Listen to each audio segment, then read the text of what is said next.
Northern Ireland Assembly Public Accounts Committee. We have quorum, so we will begin our work. Members, can I just advise that mobile phones must be set to airplane mode or turned off. It is not sufficient to put mobiles on silent mode as they continue to interfere with the Assembly's recording. The session is being recorded on video and audio and can be accessed via online streaming either on the Assembly website or Democracy Live. Agenda item 1 then is apologies. I've received apologies from Mr. Irwin. Any others? Mr. McHugh. Okay, apologies from Mr. McHugh also. Okay, and then the minutes, members, are on pages 7 to 15 of your pack. And those are the minutes of the meeting of the 1st of July 2021. And are members content that I sign them as being accurate? Agreed? Agreed. Thank you.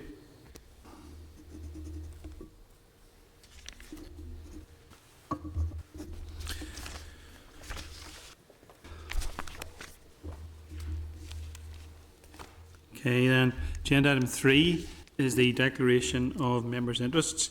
At each meeting, members are required to register relevant financial or other interests in the register of members' interests. Does any member have any interest in which to declare this afternoon? No. Agenda item 4 then, matters arising. Have we any matters arising from the minutes? No. Good. Agenda item 5, correspondence, pages 19 to 88 of your pack. This afternoon, can I formally welcome Mr. Donnelly, Ms. O'Hagan from the Audit Office, and Kyle as well, who's joining us remotely. You're all very welcome. Members are referred to correspondence dated the 29th of June 2021 via the Business Office in your pack, pages 19 to 87. A copy of NISRA's 2021 report on the sick absence.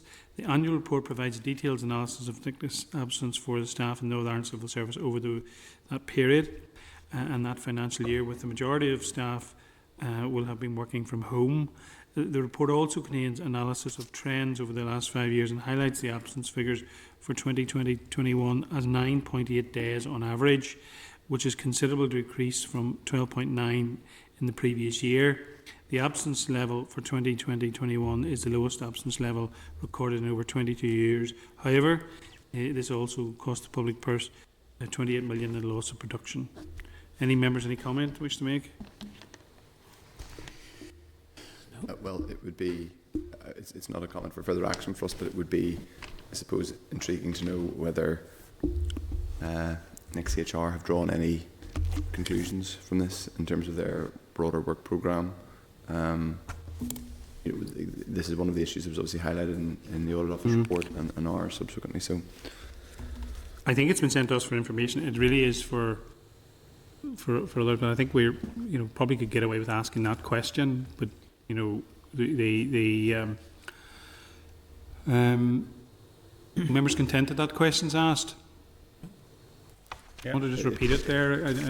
Yeah, well, do Chair. It purely that we should ask as a committee whether a piece of work or any insight is being gathered into what has driven the lower rates this year, and whether that will feed into the broader response to the NIAO and PAC reports, okay, and the programme of okay, addressing these issues. Agreed.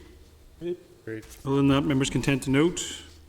I refer to correspondence dated the 2nd of July from Councillor Paul McLean, the Chairman of Mid-Ulster Council, in your pack, pages 88, regarding Northern Ireland Audit Office Broadband Investment Report. Councillor McLean is bringing to the Committee's attention a motion regarding the broadband investment which was passed at that Council meeting in June. And I quote, "In the light of recent NIAO report on broadband investment in the, as they say, north of Ireland, we welcome the findings of this report, a report which is strongly critical of achieving the value for money and delivering broadband provisions and to citizens. We further note the findings within the report and request that financial clawbacks due from British Telecom should be immediately redirected into broadband provision into rural areas with the poorest broadband speeds." Members, this correspondence was also sent to the Economy Committee. It's purely for us to note. We would then be getting in the realms of interfering in their work. So, members agreed? Agreed. Are you content to be forward the correspondence, however, to the Audit Office? Agreed, okay. Members, we've also received an apology from Mr Colin Boyle, Interim Accounting Officer, Department of Finance, regarding the response to our letter dated the 29th of June requesting additional information on the MOR major capital projects. Unfortunately, this has been delayed. Are members content to note? Agreed. So it's literally apparently just arrived in the inbox. No. That's not going to be much benefit to us.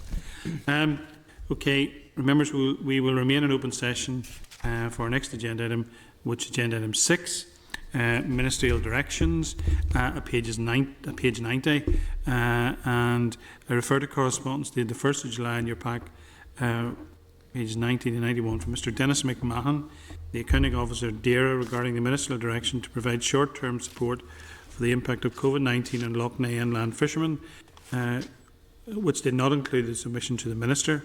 A copy of this has been since provided to the Northern Ireland Audit Office.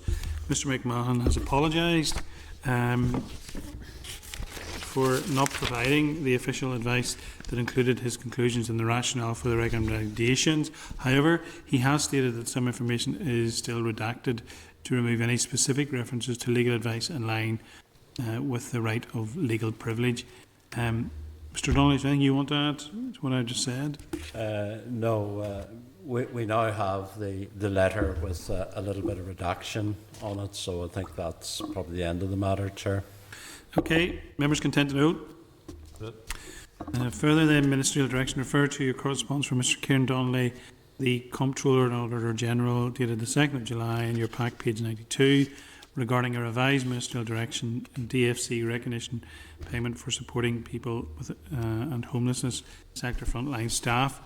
The ministerial direction is one that has already been considered by the committee on the recognition of payments for supporting people and homelessness frontline staff. In the initial communication of the ministerial direction, the payment to these staff was limited to a gross payment of £569 each, which had an estimated cost of £2.5 million. This payment has now been increased to £735 at a cost to the Department of £3.5 million. It has been done to ensure that the payment allows for tax and national insurance deductions. This is identical to payments made under a recognition scheme by the Minister for Health, which had also been done under ministerial direction. The relevant documents, including a sign-off by the Minister for Communities, Ms Deirdre Hargey, MLA, can be found at pages 93 to 95 of your pack. Mr Donnelly, again, have you any comment you want to make on that? Nothing to add to what you've already said, Chair. Thank you. Okay, any member, any comment you want to make? Members content? Okay, members, we will remain in open session for our next agenda item, evidence session on the Sports Sustainability Fund. And can I ask Broadcasting if they can bring into the meeting Ms Tracy Maharg, the Accounting Officer and Permanent Secretary, Department for Communities, Mr Tony Murphy, Head of Sport at DFC, Ms Antoinette McKeown, Chief Executive of Sports NI, Mr Ian Weir, Performance Governance Manager, Sport NI, and Mr George Lucas, Chair of Sport NI Board. Can everybody hear me okay? Okay, good afternoon everybody, and thank you very much for taking the time to join us this afternoon. We very much appreciate it. So agenda item 7 is inquiry into the Sports Sustainability Fund, which is in your pack, pages 97 to 212. And as I've said, all of our witnesses today are joining us remotely.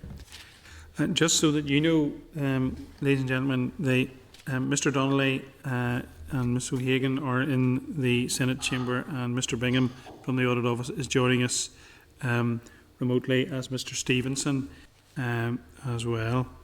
So, members, I refer to papers in your pack regarding today's evidence session on the 8th report inquiry into Sports Sustainability Fund. The Northern Ireland Audit Office report, the Sports Sustainability Fund, is in your pack, pages 97 to 141. Witnesses' biographies of Ms Tracy Maharg, DFC, Mr Tony Murphy, are in your pack, pages 142 to 143. Witness biography of Antoinette McKeown, page 144. Witness biography George Lucas, page 145. correspondence forwarded from the Committee for Communities in Relation to Sports Sustainability Fund, pages 146 to 202.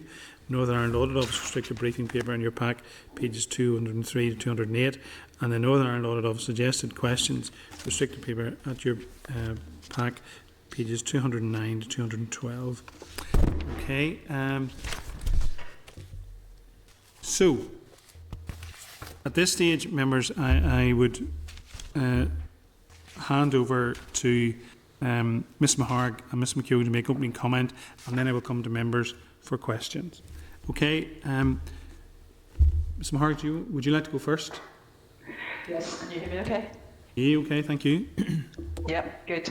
Okay, so during the pandemic, the Department for Communities played a key role in the mobilisation of relief support that went far beyond our normal operating procedures, even those designed for an emergency response. And I'm proud of what has been achieved in these unique times.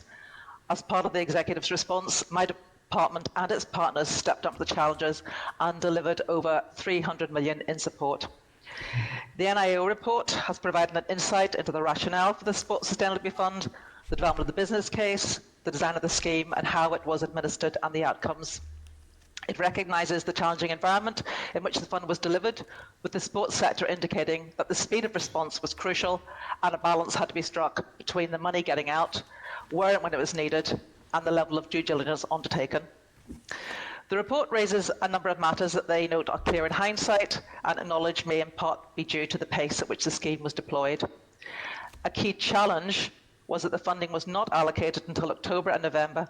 Undoubtedly, this late allocation presented challenges in terms of the planning, modelling and delivery. The timescales also meant that the Department and Sport and I were working in parallel to develop the business case, while also designing the scheme, as opposed to the normal linear process over a much longer period. And I recognise this has resulted in the view that the intent laid out in the business case was not fully reflected in the scheme design.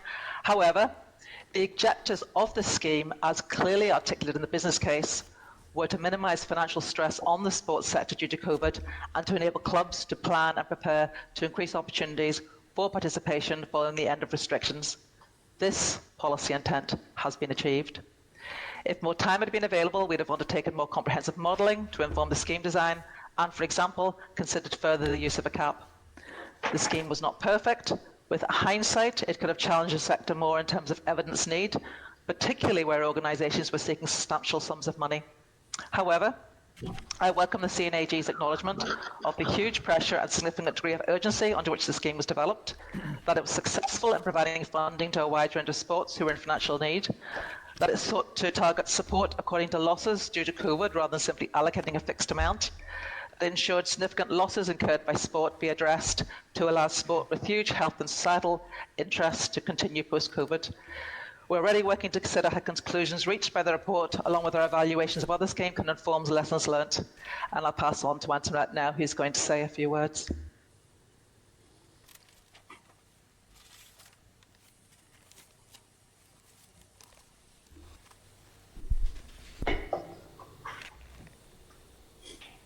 Antoinette, can you hear us okay?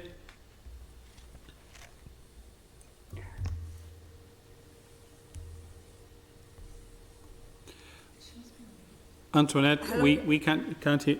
Oh, I think we just moved closer. I'm sorry, I'm having some technical. Okay, we can hear you now. We can hear you now. Okay, that's better. I'll just stay close to the screen. Thank you, Tracy, and good afternoon, members. As members will be aware, sport is a huge part of society in Northern Ireland, and it also makes a significant contribution to the local economy. For years, we have understood the value represented by the social infrastructure of sports clubs. But when the pandemic struck, everyone saw this value, and government needed volunteers on the ground to deliver food parcels or medicines, or simply checking our vulnerable people. Sports clubs were to the fore in this effort. Protecting that infrastructure throughout COVID, Sport and I engaged extensively with all parts of the sector to understand the challenges it had faced on the ground. This included a co-designed process with governing bodies, clubs and the Northern Ireland Sports Forum to help inform the development of the Sports Sustainability Fund. We recognise some awards attracted media commentary, and no doubt members will wish to examine those in depth today. Like Tracy, I welcome the CNAG's acknowledgement of the huge pressure and significant degree of urgency under which the scheme is developed. Also, that the scheme is successful in providing funding to a wide range of sports in financial need. The Northern Ireland Audit Office report has also referenced how COVID funding schemes operated in other jurisdictions. And of course, we did consider these, but this scheme designed for sport in Northern Ireland had to be specific to the evidence need on the ground here. Sport and I will be completing the post-project evaluation of the scheme, which will complement the lessons learned set out in the NIO report. Sports organisations are certainly in a healthier position to support communities as they recover from the health and societal impacts of the pandemic. However, significant restrictions remain in place for sport. It is clear to us that challenges lie ahead, and the resilience of our sporting sector continues to be tested. But we also see real opportunity with the right strategic support to pursue our mission of maximising the power of sport to change lives. Thank you. Okay, thank you very much. At this stage, I'm going to bring in members. Can I just ask before I bring members in, how did the fund arrive at the position of £25 million for the scheme? How did you know £25 million was needed or could be spent? There was quite a lot of engagement with the sector around this, including asking governing bodies to give us estimates of the level of financial need. We had to turn that piece of work around very quickly, and we didn't get inputs from all governing bodies, so we uplifted it in our estimation around about the quantum that would be required, and that's how the level of need was defined in the business case.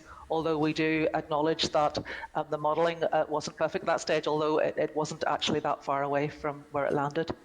So you had conversations, meetings or whatever with GAA, IFA, Ulster Rugby, Golfing Union of Ireland and so on? Yes, there were meetings with a range of organisations or governing bodies throughout the process. Indeed, over a longer period of time, some of those governing bodies were coming forward in front of the committee. Some were speaking to our minister. And when we were developing the business case, we asked for estimates. As you'll note from the NIO report, not all governing bodies gave us estimates in time to include there. So the actual amount that's shown in the estimates is 19.7 million, but that was uplifted to take account of governing bodies who hadn't come back to us. So that's what it was uplifted from 19.7 to 25 million. Okay.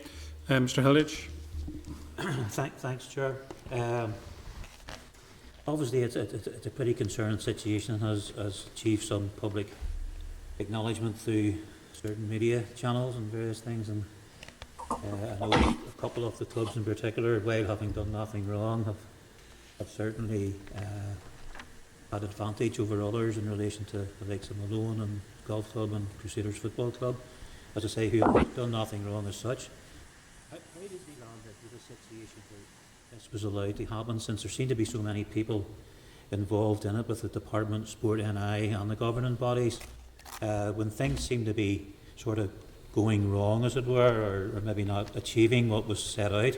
Was there any opportunity to draw back and recreate the criteria and have a look at it, rather than some of the vast amounts of money that was handed out, where most of the general public would say it wasn't actually necessary, particularly in the golf club situation, and where Crusaders were actually rewarded for not playing on the pitch as such and gaining that European money, but getting it directly from the government instead.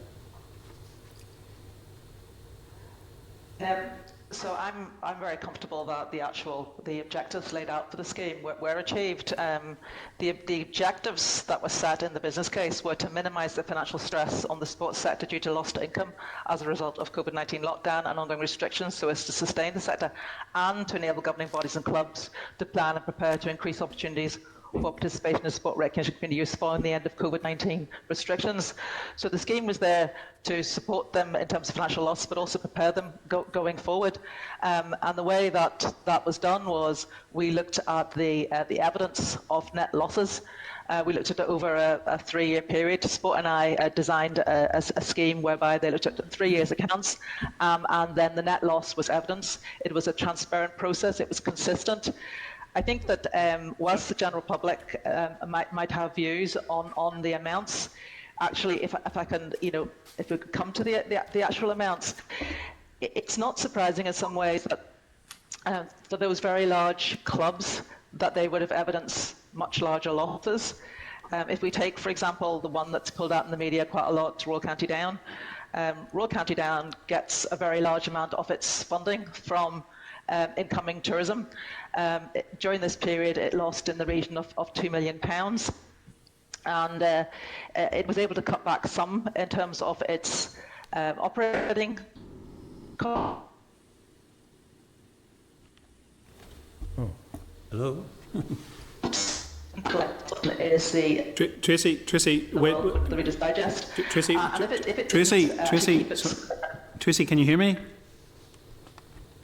We lost you whenever you mentioned. hear you. Yep, we lost you and you broke up, and whenever you said, if you could perhaps go over the section again with Royal County Down about its income coming from tourism. If you could start from there, because it broke up after that, if you don't mind. Okay, my apologies. It's not your fault. So basically, Royal County Down obviously is a very successful asset to have here in Northern Ireland. It generates a significant amount of tourism. Golf tourism alone is worth 56 million, so I understand. And it couldn't furlough or stop paying its salaries to people, because if it had stopped looking after its greens, for example, even for a short period of time, those greens would have taken years to get back to normal again. Now, I know there was criticism around the fact that their actual, when they looked at the bank balance, that there was significant sums in the bank balance, but those were not all distributable cash. A significant amount of that, 40%, was prepaid green fees, which is in fact a liability, not an asset. Also, Royal County Down has a significant programme of capital investment, which it had started 3 years ago. These sorts of clubs need to actually make surpluses to reinvest. They are not profits in the traditional sense of the word. They are for reinvesting into the sports asset. If it hadn't continued to invest during that period, there's very little doubt that at the end of this period, the actual the grounds could have been in the condition where it could have lost its position. So I suppose the point being that these might look like large sums of money, and they are large sums of money, but actually it isn't. This scheme was designed to deal with the very smallest club and the very largest club, so there is quite a large distinction between those amounts. But when you actually look at the rationale for that and the losses and what was done, there is a strong rationale for that. Look, I can understand. You give us a very lengthy answer there, and I appreciate that. But the losses should have been related to COVID and the pandemic. We know that some of the monies paid out on those 3-year losses were not related to such things, and were related to more general usage, particularly in one sport where people had lost out in prize money on the pitch over the season. We were able to claim that back through another source to place other clubs at disadvantage as well. So I can understand you going on there quite lengthy about the pandemic, but there was money built in to those claims that shouldn't have been there. Now, yes, on the initial criteria, anything could have went in, that's where the clubs didn't do anything wrong. But when and where did you see this going wrong, and who all was involved in trying to have an overview of it? Because it was always going to come out wrongly at the end. Well, I have no evidence that things have gone wrongly. If we're talking about Crusaders here, and the fact that the money was included for the European Championship, I'll pass on to Sport and I to give you the detail of that. But my understanding is that the costs of that would have largely, would have equalled the actual amount they got in, and they did look at over a 3-year period. So I'm going to pass on to Antoinette to give you a more detailed response on that, if that's okay. Okay, yep. Thank you, Tracy.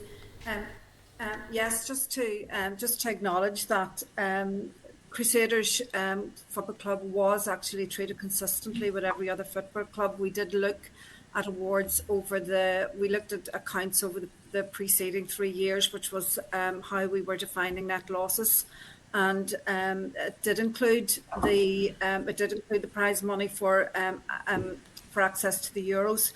However, the Northern Ireland Audit Office report does actually recognise that and there's a lot of expenditure that a football club has to pay out to get their team to Euros, including chartered flights, for example, and a whole range of other expenses. We recognise that our programme was designed at pace in a highly dynamic environment, and we wanted to remove as much subjectivity as possible. And factoring in alongside our key principle, which is value for money, we looked at transparency, integrity and consistency, and that consistency was really important.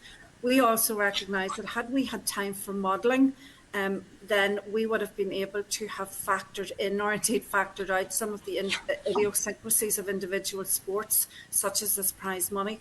But we simply didn't have time, as Tracy alluded to earlier, the time scale from when we got the money, which was late in the year, and when we actually had to deliver the scheme, and we recognise that. Okay, thank you, Lisa. That's recognised. I appreciate your comments on that. Thank you. Thank you. Mr. Muir. Thank you very much, Chair, and I thank everyone for joining us. I think joining remotely can be a challenge, but we'll try to work through that. I think it's clear, it's important during this session we have clear answers, and there's no attempt at smoke and mirrors around these issues, because there's serious public concern in relation to this scheme, and it's important that we, as the Public Accounts Committee and as Assembly members, are able to bring transparency and scrutiny in relation to the issues. I have a number of questions. Some are sort of more closed and some are more open. The first one was, it's very clear from this scheme that there was underwriting of profits. In other schemes, there clearly wasn't. There was just very much a focus upon dealing with hardship and losses which were incurred as a result of COVID-19. But in this scheme, there was underwriting of profits, and that is what the serious concern is in relation to that. Did the Northern Ireland Executive, were they informed at any point that this scheme would be the underwriting of profits?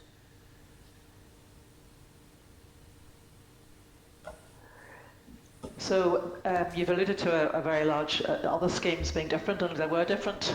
Even within my department, we ran very many different schemes, did in different ways, co-designed with a range of different sectors. You spoke about the underwriting profits, but actually in not-for-profit organisations, we would talk about surpluses, operating surpluses, and not profits. And actually, surpluses are used to reinvest in the sport. So, where the net losses led to some of the surpluses being recouped, that surplus is reinvested in the sport, and I believe will actually meet the criteria of actually enabling the sport to continue and return to pre-COVID situation. I want to be very clear here. All of the losses that we looked at were as a result of COVID. No doubt about that. So if we look at it was either things like loss of ticketing, loss of green fees, match days, loss of hospitality. So it was all things that related to COVID that were taken into account. Okay, but see, in relation to this scheme, the scheme that the department brought forward in relation to charities was different. What was the rationale for the difference between the two schemes in terms of underwriting what you describe as surpluses, which others would most commonly understand as profit? Yeah, so there was obviously the department ran many schemes, charity schemes, art schemes, schemes for homelessness, schemes for lots of different things, and each scheme was developed differently according to the needs at the time. There was some press comment that charities who had surpluses were not eligible for the fund. That isn't actually correct. Indeed, in the second part of the scheme, so that the charities were able to, if they used their surpluses, they were able to recoup up to 3 months of surpluses from the scheme. I think that all the schemes were delivered at a different time during the year. There was different estimations. So let me take the charity scheme, for example. At one stage, there was estimates that we would need £150 million for charities, and we were given 15.9 million. So we had to actually design a scheme which would go as far as possible to meet as many charities as possible. So, for example, there was a cap set on charities. I want to emphasise the fact that no two schemes are exactly the same, and that is because different schemes, as I say, were delivered in different times. We had different information. We worked with different delivery partners, and there were different factors we had to take into account. Yeah, it's just, I think we need to be clear why we're having this inquiry and why this discussion is occurring today. There was many other organisations and businesses and individuals experiencing real hardship, and the response from government departments, including your own in some instances, was you have reserves and you should utilise those reserves. That's the purpose of those reserves. And only when you're facing imminent risk of closure should there be support given, which would not be underwriting surpluses from previous years. But yet in this scheme, it seems to be that rule book was cast aside, and there was no cap, for example, in relation to, you've outlined, 3 months reserves, and the underwriting of profits occurred, and significant payments went out. And the original objectives of this scheme, as it's been played out, do not seem to have been focused upon. It seemed to have been a divergence from that. And, I want to ask a question both yourself and also from Sport NI. Was there at no point a sense check to realise that there was a divergence from what the original objectives of the scheme was? Because anyone who was processing a payment of some significant sizes, as we have seen, should have been able to see that there's something seriously wrong with this scheme. I'll start off and I'll pass on to Antoinette, if that's okay. I just want to be clear that sport plays a massive part, in terms of society. So it's not just about sustaining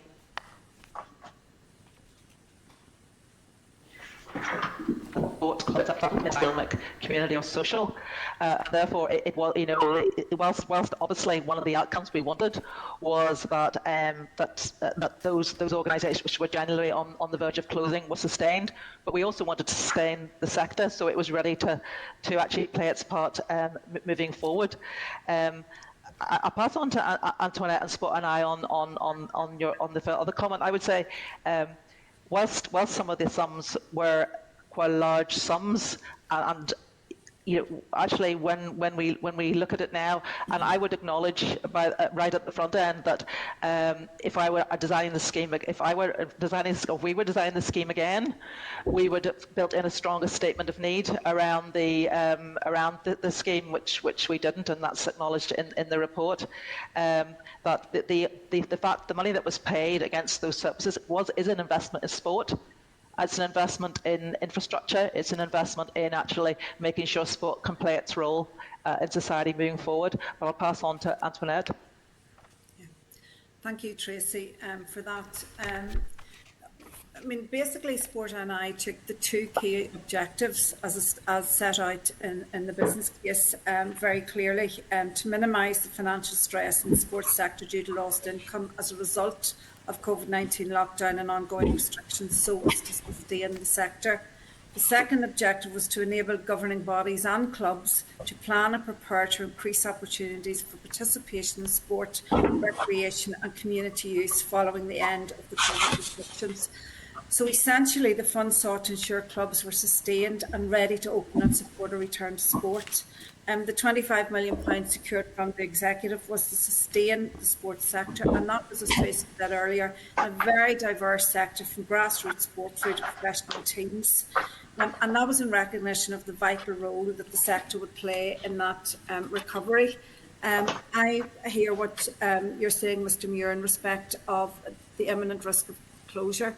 This was not a scheme objective and not used for assessment. What we considered in terms of imminent risk of closure, it was related to a potential outcome if the funding was not provided. So the business case considered the provision of grant funding at that time to make sure that clubs were no worse off, no better off to sustain that COVID recovery. And that's what we actually focused on. Thank you for that. And look, I fully support sport. I'm a member of North Down Athletic Club and North Down Cycling Club, so it's something I value greatly. But there is real public concern around this scheme, and there has to be an acknowledgement of that concern and the reasons for that, and that the significant sums were paid out, which people feel is difficult to justify when other organisations were looking for support and weren't given such high levels of support under different criteria. And was there not anyone within Sport NI, within the department, within governing bodies or sports organisations that raised concerns as this scheme was developing before the payments were made that there's something wrong here and we need to reevaluate it? Was no warnings raised between any of these bodies and that there was something wrong here?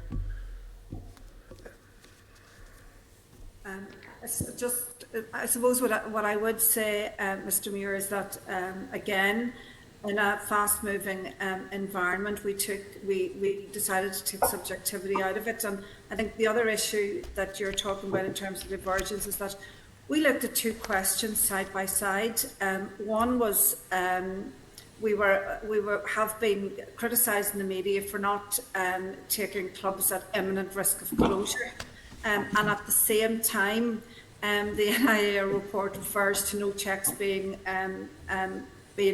made on payment to clubs which may close in any case. So that was the dilemma. Those two sitting side by side, I suppose, demonstrate the catch-22 situation that we were in a very, very short space of time. Of course, when we came to look at the awards, we had not anticipated, because if you look at the awards given out, from £42 to 1.56 million, that's the diversity of the sector and the diversity of the need. We hadn't anticipated the largest sums of money to individual clubs, and I totally agree with Tracy. I think if we were to do it again, we would have included an additional challenge for substantial amounts of money.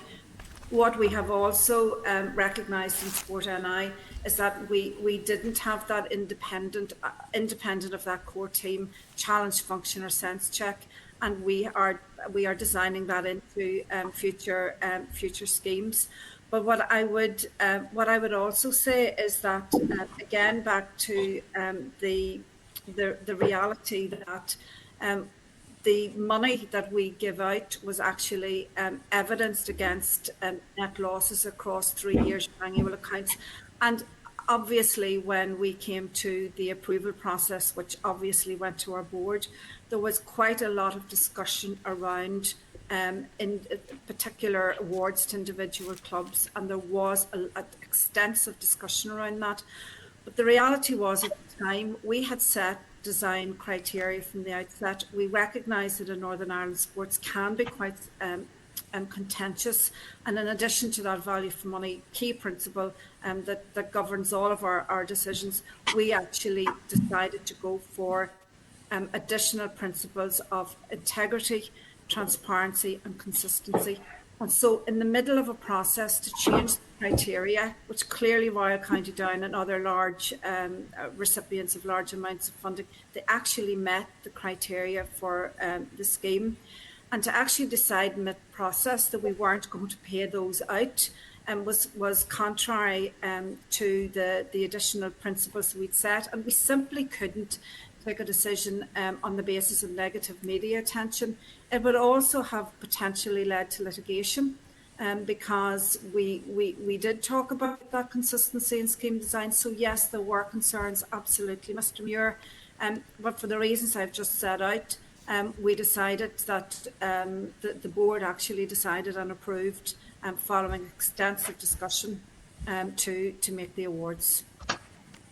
Thank you, Antoinette, but I think that raises more concern for me, because if there was extensive discussion and there was concerns in the level of payments, but because it was felt we've went this far, we have to complete it. You know, at that point, there should have been a real sense check to say, like, we're going to have to stop this. But actually, you went ahead, and there's a relationship between the department and between Sport NI as a non-departmental public body, and also with all the governing organisations. All that relationship that's set in place is meant to stop this occur in terms of feedback, scrutiny, challenge, and in relation to all that. And it all failed because the payments then went through. And that is a real concern for me, that whole relationship failed. And, you know, it really is more a question for Tracy.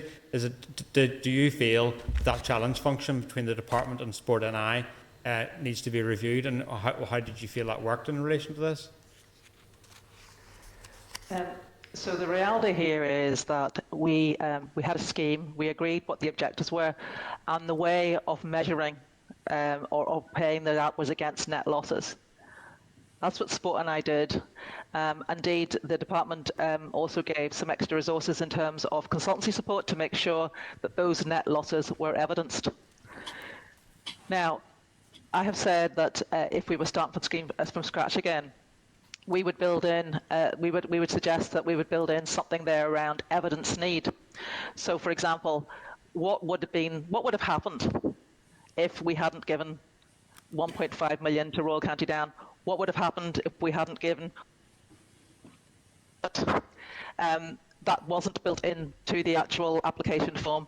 However, having looked at these in detail now, and having looked at the actual position, the financial position of those organisations, I am very comfortable that there's a very strong additionality argument around the actual funding that's gone to them and what it's leveraged for this community.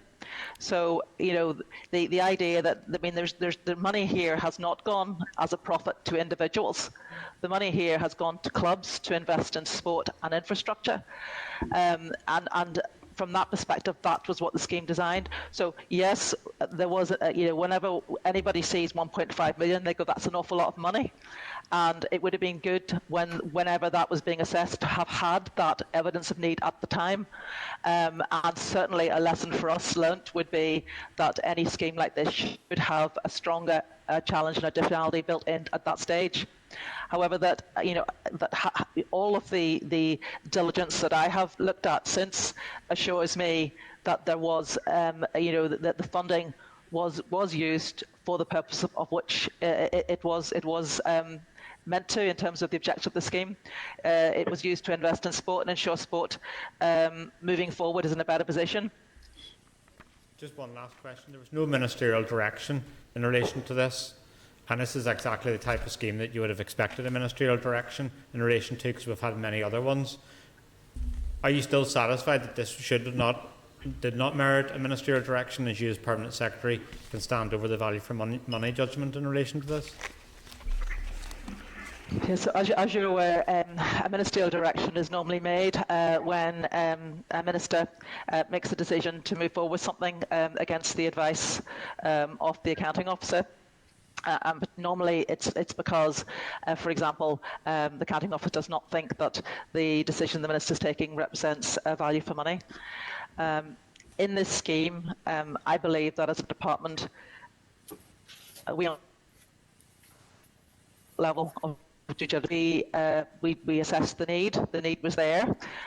We developed a business case. I have reviewed the business case. I thought at the time, I think the business case was proportionate to the time frame that we were under, and it set out the range of issues you would normally look at in a business plan.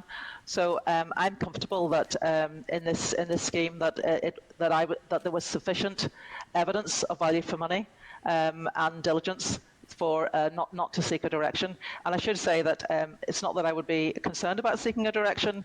As you heard, you know, today we had to seek a direction from our minister around the supporting people because we were unable to conclude on value for money for that. But on this, as I said, this was, you know, we felt that we had sufficient information and that we felt that the business case was proportionate enough. I would just say, Andrew, just to make the point that as a board in the department, we had taken a decision during COVID that our level of risk appetite would be higher than it would normally be because we recognised we had to respond really quickly, and if we went through our normal process for everything, we couldn't have delivered what we did in that period of time. So I hope that answers your question. Thank you. Okay, could I just ask, in terms of the distributions of monies across the sports, could you just give the committee the breakdown of, you know, how much did rugby get, how much did football get, and so on? Yes, certainly, yes. So basically, as you know, there was 23 million paid out altogether. and that was paid out to 430 sports clubs and 22 sports governing bodies. So if I aggregate what was paid out to the sporting bodies, to the clubs and the governing bodies, if that's the figure that you're looking for, then for Gaelic games it was 7.4 million. For IFA it was 6.6 million. For golf clubs it was 4.2 million. For rugby clubs it was 2.2 million, and to the other sporting clubs it was 2.6 million. I can break that down further if you want to, in terms of money that went out to governing bodies vis-a-vis clubs, if you like. It's in the report. Perhaps if you could provide that to the committee going forward, if you wouldn't mind, that would be helpful. The further breakdown of the £2.6 million, if you don't mind. I'm not asking you to do it now, but the other thing is, what did the department and what did Sport in Ireland, I mean, did they take into consideration the capacity that there is with across sports? For example, how many cricket clubs got money as opposed to Gaelic clubs? I'm going to actually ask Sport NI to answer the question on capacity, because I wouldn't be an expert on the sporting sport, but we can tell you how much the various sports schemes got. Antoinette, do you want to answer the question just about how we took account of the capacity out there? Yes, absolutely. And I think it's a really good question, Chair, because we recognise the diversity of the sector right through from very small organisations right up to, as we said, our big ball sports. And we did, if we had the time, we definitely know that modelling would have been the best approach, though. When we look at modelling, the standard modelling frameworks that we applied, we recognise may not have been fit for COVID purpose, if you know what I mean. But certainly modelling would have given us an opportunity to do more in-depth analysis on a sport-by-sport basis. Remember, we've 78 recognised governing bodies of sport in Northern Ireland. So capacity was actually considered, and we did give a lot of support to those smaller, as in human resource support to a lot of those smaller governing bodies who may not have had the level of paid staff, employed staff or professional staff that some of the bigger bodies such as IFA or GAA would have. I'm going to ask my colleague Ian Weir, who worked on the actual implementation of the scheme and is currently working on due diligence, to maybe set out exactly how many cricket clubs were funded as opposed to Gaelic clubs or IFA clubs, for example. Yeah, and thanks, Antoinette. Can you hear me okay? Yes, Dave. Yes. Yeah, so 23 cricket clubs were in receipt of funding. I think there were 180 GAA clubs, and in terms of IFA affiliate clubs, there were 77 in receipt of funding from ourselves. As Antoinette says, there's a real spread of capacity and capability across the sports sector, ranging from very small governing bodies up to very large ones with lots of paid professional staff in them. And certainly from a Sport NI point of view, we engaged on a number of webinars to try and explain what we were looking for from the governing bodies and their affiliated clubs. We were available, the team that was working on this were available for the, I think, 6 or 7 weeks that it was open, including over Christmas, essentially on call to answer any questions. And we did this in terms of answering to groups, but also in one-to-one and putting up FAQs to try and assist the sector as much as we possibly could to apply to a novel scheme, something we hadn't put together before, certainly in the time that was available, etc. And essentially we did our best to try and help them as best we could through this process. Thank you, Ian. And I would just add as well that we worked through the governing bodies.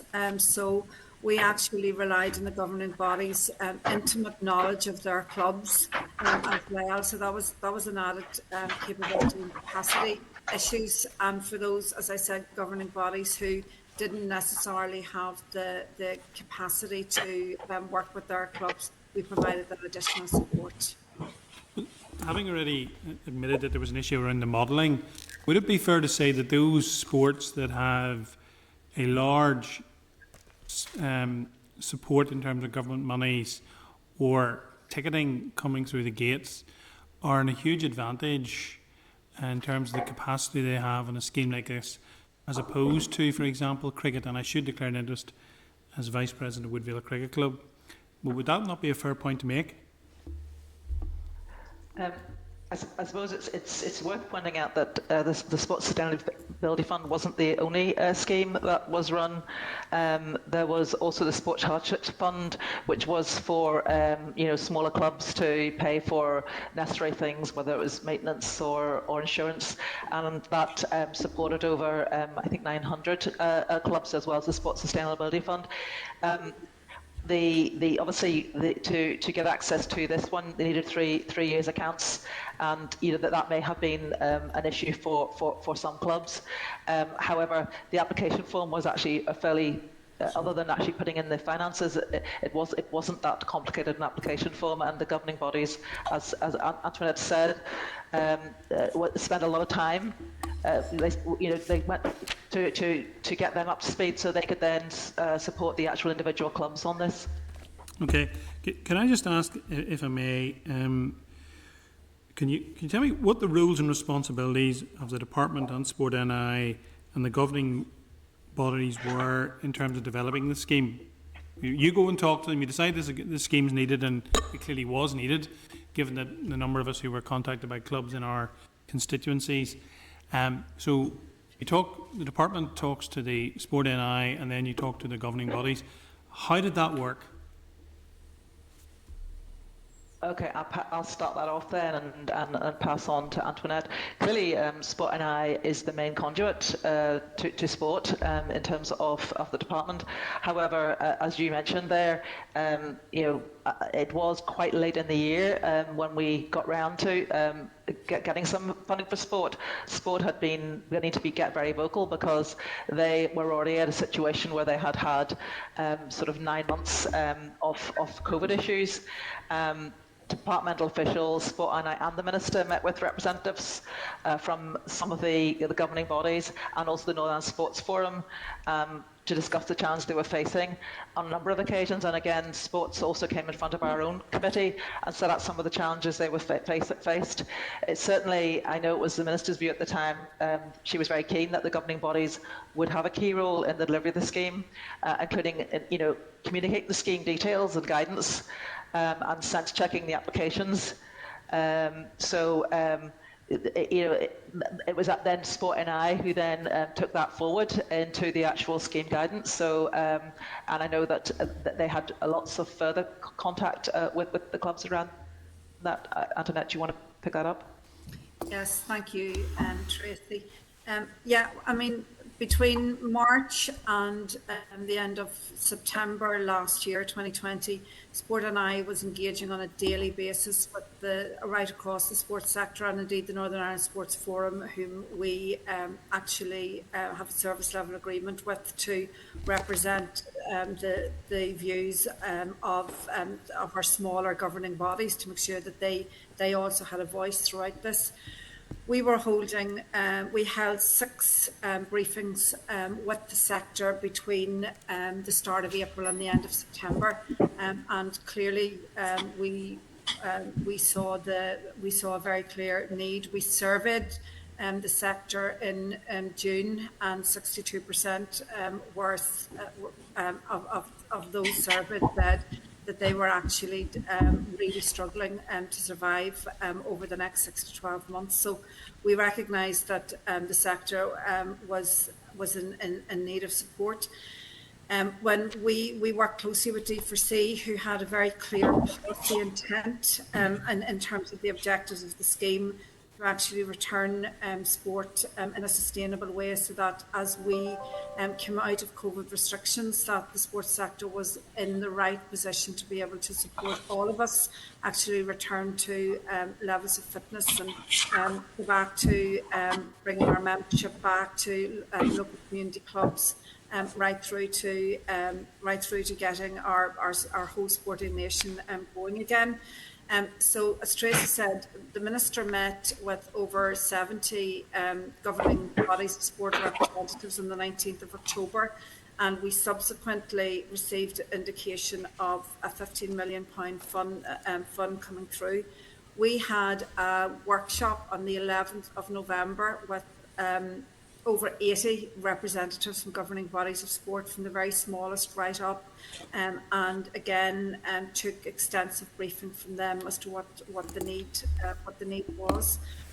If you want to ask me that question in more detail again, William, I'm happy to give you any further detail you might need. Well, can I just expand on that question, because in terms of the joined upness of the scheme, between yourselves and the department and the various governing bodies, what were the governance arrangements in relation to the scheme, and was there an overview of the scheme by people not directly involved? So I'll start off in terms of the department's role in that. So obviously the department was responsible for the business case for the scheme, and for showing that the money was there and approved. And then within the department there was a strategic oversight group, which then worked with Sport NI, and Sport NI then set up its own project board. I think, Antoinette, you were the SRO on that in terms of the scheme design and delivery. So there was formal meetings and dashboards came up between the oversight group and the project board on a weekly basis. Antoinette, do you want to sort of answer the rest of that question in terms of scrutiny? Thank you, Tracy.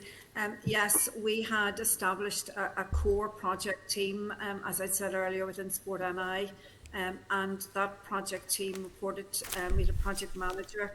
The project manager reported to me as SRO for the scheme, and we had an overall programme, COVID programme recovery board, which I chaired and which included all members of the executive team.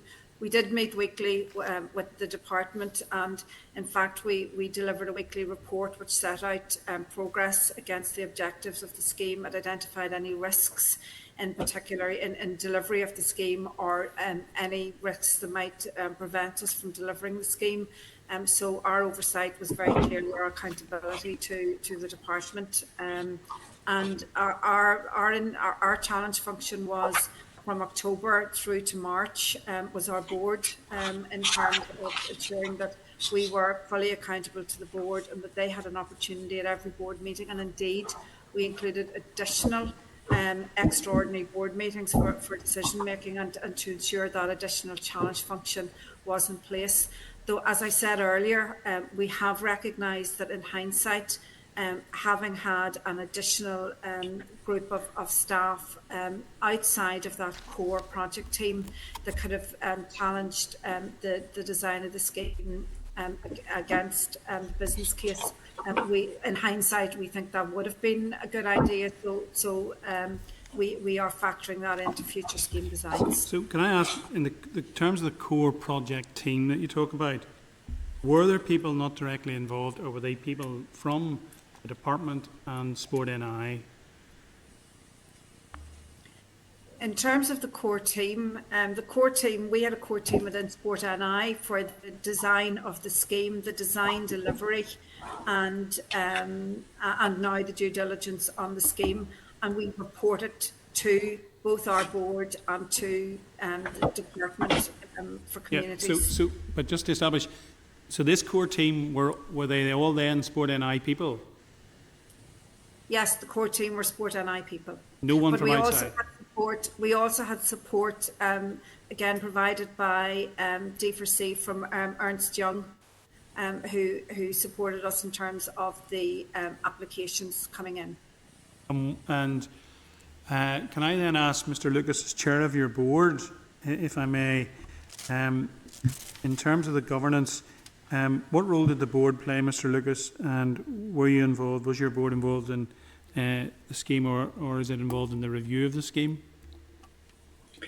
Thank you, Chair. The board's normal role would be to approve the business case. In this instance, as Tracy has said, the approval was given by DFC. The board did not approve the scheme design and this would not normally be the board's role. But the board was involved right from the outset. When the money became available, we got a briefing from the CEO in October. Then on the 17th of December, at a board meeting, we discussed the project management process for the scheme. And then in February, we talked about the grants, the level of historic accounts required, small clubs missing out, potential criticism of large rewards, the inclusivity and the need for the ability of female clubs to access the fund, and the promotion of the scheme. So all those things were talked about as we went along, and we had an oversight of the scheme, and then we had a role in approving the final grants that were made, which we did.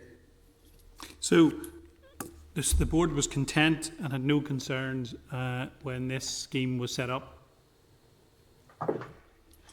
The board were content that the scheme was set up, that there was a robust business case, and then that the design of the scheme, as Antoinette has laid out there, was done, and there was engagement with the governing bodies. So the best processes were put in place, Chair, that were available. And coming back to the opening remarks by Tracy and Antoinette, really the time frame and the factor in the uniqueness of the COVID-19 conditions made it a unique scheme. Okay, and with the progress of time, since the scheme was introduced and the money's distributed, £23 million, does the board remain content and have no concerns? The board remains content because having had the business case put forward and having had the scheme designed and the criteria and the robustness of dealing with net losses, the board then in its oversight and review process felt content that the scheme had been implemented in the best possible way we could under the circumstances, and the much needed funds, which we're very much aware of, was getting out to the sector. And does the board have any concerns about the distribution of those monies across the sports and across the various codes? Not really, because there was an element within the scheme that had been designed, obviously, and then there was also as Antoinette said, the integrity and the transparency and the principles agreed, so that it was trying to get fairness right across the range of sports, and this was all these principles were also augmented with the value for money. So it was quite difficult at the outset, which we were aware that 78 different governing bodies for sport and quite a lot of clubs all over the country and the variety of sizes of clubs and sports. It was quite difficult to get this in time. I mean, in a normal scheme, this could take a year to 1.5 years to implement and design and so on. So to do this within 3 or 4 months, we feel that the best case was done, and that it delivered for the sector, which as Tracy and Antoinette have said, was much needed. Okay, that'll do me for the moment. Mr. Beggs. I'm trying to understand the role of the department in the design of the scheme. So we've been told here that the Sports Council put this detailed scheme together. So can I ask the Permanent Secretary what was her role in oversight of that scheme? Did she have any? So in terms of my personal role, obviously whilst I'm accountable for all spend within the department, I wouldn't approve personally everything that happens. There's a process of delegations. So the department was responsible for the business case and signing off on that. That would have been signed off by one of my deputy secretaries and passed to the minister to ensure that she was content, and I would have seen the business case at that stage. In terms of the actual design of the scheme, that was Sport and I were responsible for designing the scheme, but as we explained, there was an oversight group within the department which met on a weekly basis with Sport and I to ensure that the scheme was being developed and delivered as per the objectives laid out in the business case. If there was an oversight group managing the system, can you explain how the mission creep occurred? Because very clearly in the business case notes it talks about addressing financial hardship and not simply awarding funding to sports organisations because they have suffered loss of income. So if that was in the business case in the department, how did that get lost? I would be the first to acknowledge that in this scheme design, it would have been preferable to have a statement of additionality, a statement of need in there. Having said that, the actual criteria that were used really were fully aligned with what was in the business case, which is about supporting the sector and making sure it was ready to move after COVID-19. Surely, if it did reward loss of profit rather than simply financial hardship, as indicated in the business case, it went way beyond the business case. I think that, we can know, the fact is that the vast majority of this money went to a wide range of organisations. Some of them were in more financial hardship than others. There's no doubt about that. But the fact is that all of the money went against the objectives of the scheme. And actually, when I look at the business case and I look at the actual objectives, it actually talks about the programme aims being to ensure the sports sector in Northern Ireland representative of the diverse range of sporting interests for all its citizens, and the geographic spread remains in place after the COVID-19 crisis had passed. And it talks about focusing on sustaining governing bodies and clubs, building club resilience, maintaining facilities and protecting jobs.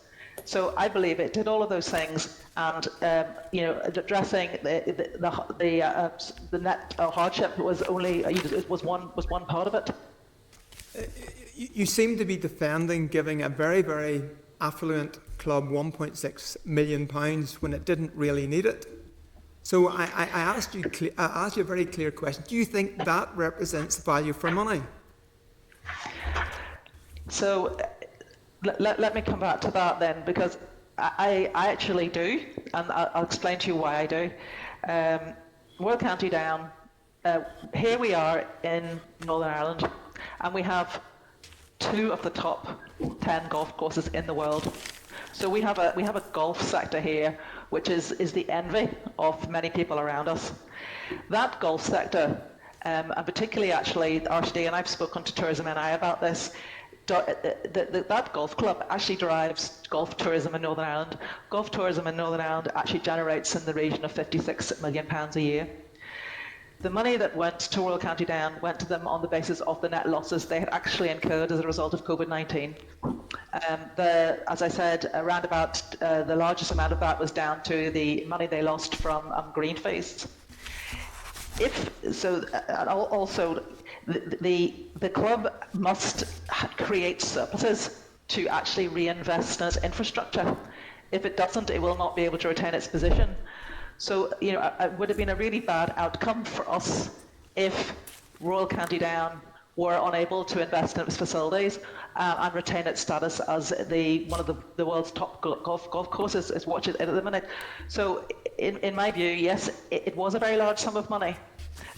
When I saw that award coming through, I asked the question, was there a robust process to assess this to make sure this was correct?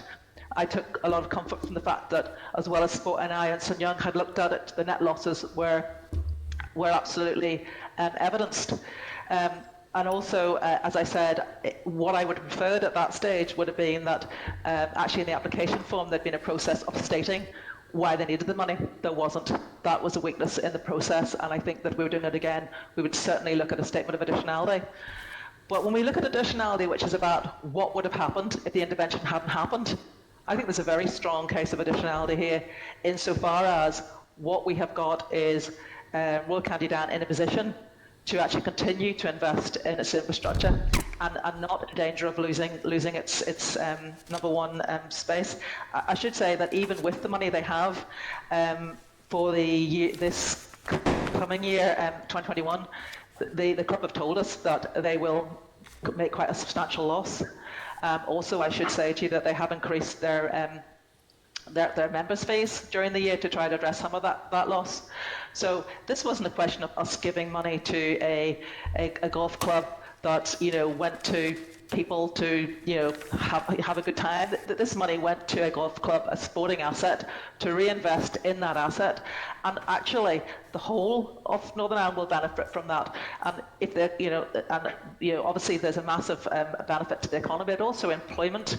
The people who are employed by them, the people who actually come to Northern Ireland, stay in hotels and spend, you know, lots of money here.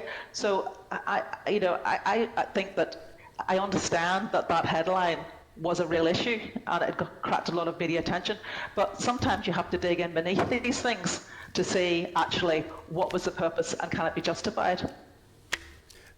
The scheme was to address financial hardship, and I noticed in other regions in England the maximum grant for a golf club was £10,000, the Republic €25,000, Wales £5,000, and nothing in Scotland.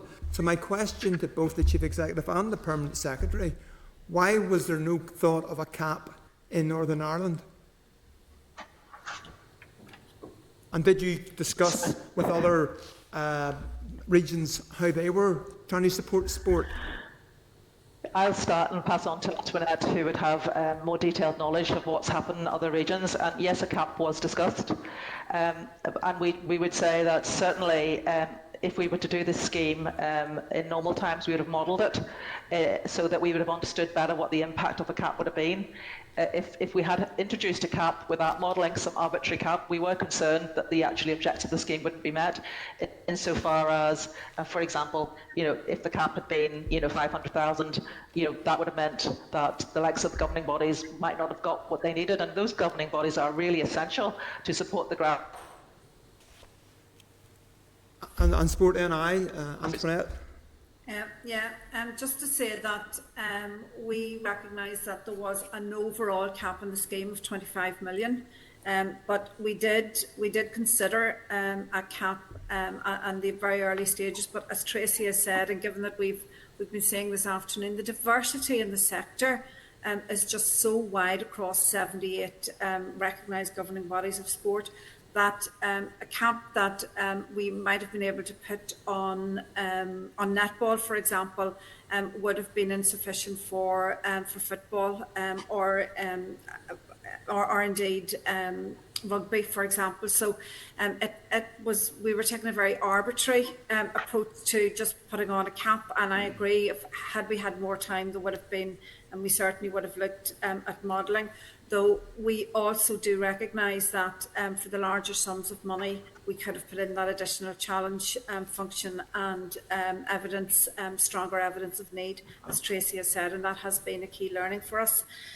In terms of the differences between I suppose, UK home nations and Ireland and Sport Northern Ireland, because we do work across two jurisdictions. We're unique in the world in that regard.